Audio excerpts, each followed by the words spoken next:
Are we sure that everything around us is real?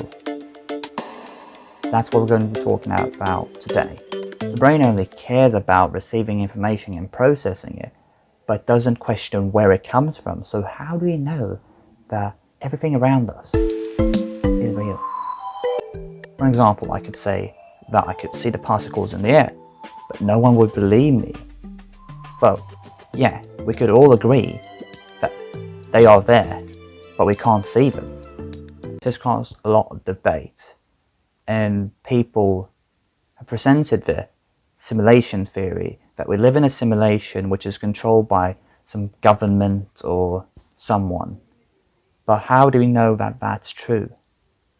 How do we know that the reality that we live in is exactly the way we perceive it? Today I'm going to talk about 5 or 6 factors that play a part in what we call reality. False memories is something that's very common, and that's because sometimes the left side of the brain needs to make sense out of a situation, but some information is missing, and so the right side of the brain feeds the left side of the brain some information, and it creates an image out of that. Then we also have perception and the way we look at things. If we are feeling down, stressed, we might look at something completely differently than what it actually is. So that also has an effect on how you perceive the world. The information that we receive through our receptors doesn't get processed in the brain because it's not really useful. That has For to do with example, evolution. the eye consists of many parts, and in the eye we have the retina that is 10 layers until the information gets received by the eye. And in those 10 layers, some of the information just gets thrown out because it's not important. It doesn't think it's important. So we don't perceive all the information that's around us, and the brain doesn't process everything that we have in our environment.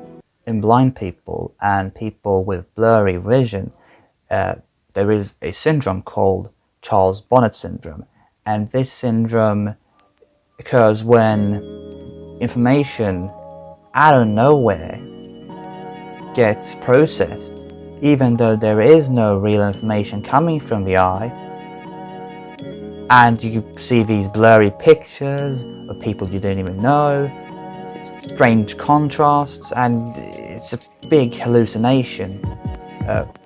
And although you're not seeing it, the brain thinks it's there.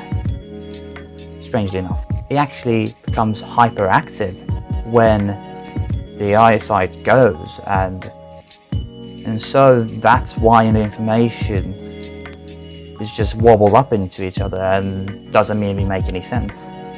So after watching this, are you questioning reality? Because I'm certainly am. Thank you for watching. I'll see you guys next time. Bye bye.